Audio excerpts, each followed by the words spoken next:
রাতের বেলায় কিছু অজানা ক্ষতি রয়েছে যা আমরা জানি না। যদি আমরা জানতে পারতাম যে রাত্রির বেলায় কি অজানা ক্ষতি রয়েছে, তাহলে রাত্রিবেলায় আমরা কেউ বাহির হতাম না, বিশেষ করে সন্ধ্যার সময়।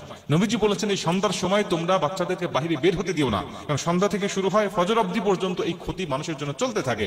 যারা সাবধানতা অবলম্বন করে চলাফেরা করে কেবল তারাই মুক্ত থাকে, আর বাদ বাকি সবাইকে এই ক্ষতিটা সাধন করার জন্য প্রচেষ্টা চালানো হয়।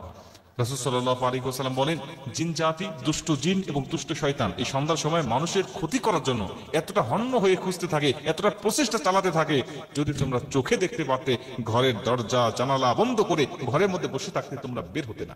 দুষ্ট জিন মানুষের ক্ষতি করে, এটা আমরা অনেকে বিশ্বাস করি, অনেকে করি না। অনেক জাতি এমন আছে, অনেক মানুষ এমন আছে যারা জিন জাতিকেই বিশ্বাস করতে চায় না।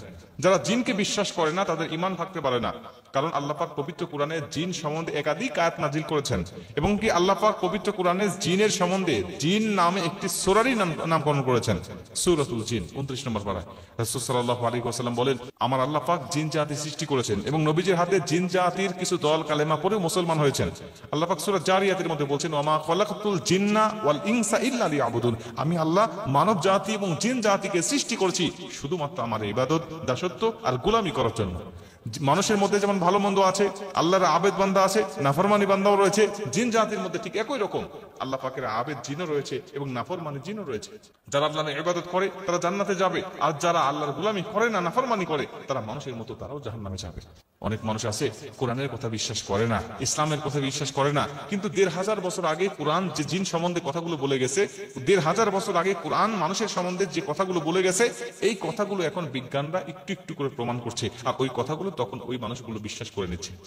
এতদিন কোরআনের কথা বিশ্বাস করে নাই, এখন বিজ্ঞান বলতেছে বিধায় বিশ্বাস করে নিচ্ছে। প্রিয় ভাইরা আমার, এই জন্য আল্লাহ পাক কোরআনের মধ্যে জিনদের সম্বন্ধে বলেছেন, দুষ্ট জিনদের সম্বন্ধে বলেছেন, জিনদের ক্ষতি থেকে আমাদেরকে বাঁচার জন্য বলেছেন। দুষ্ট জিনদের সম্বন্ধে বাচ্চাদেরকে সন্ধ্যার সময় আমরা বের হতে দিব না, কারণ এই সময় মানুষের বেশি ক্ষতি করতে থাকে।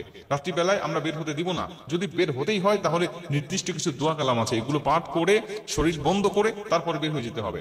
যেমন শরীর বন্ধ করার জন্য নিজে আপনি 3 কুল পাঠ করতে পারেন, কুল আস-সালাসা, সূরা ইখলাস, সূরা ফালাক, সূরা নাস, এটা পাঠ করে হাতের তালু প্রশস্ত করে হাতের মধ্যে ফুঁক দিয়ে আপনি আবার পুরো শরীরটাকে মাসাজ করে নিলেন।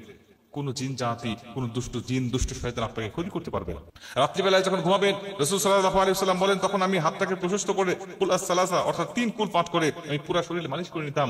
দুষ্ট জিন, দুষ্ট শয়তানের হাত থেকে আল্লাহ আমাকে হেফাজত করত। 5 ওয়াক্ত নামাজের পরে আমরা এই আমলটা করব, শরীর বন্ধ হয়ে যাবে, কোনো ক্ষতি আমাদের আচ্ছাদন করতে পারবে না। রাত্রিবেলায় আমরা সাবধানতার সাথে অবলম্বন করব, সাবধানের সাথে চলাফেরা করব। যেই জায়গাগুলোতে জিন থাকার সম্ভাবনা, এই জায়গাগুলো আমরা এড়িয়ে চলার চেষ্টা করব, কারণ এগুলো চোখে দেখা যায় না, এগুলোর ক্ষতি বড় কঠিন। বদ জিন, বদ নজর, এই বিষয়গুলো সত্য।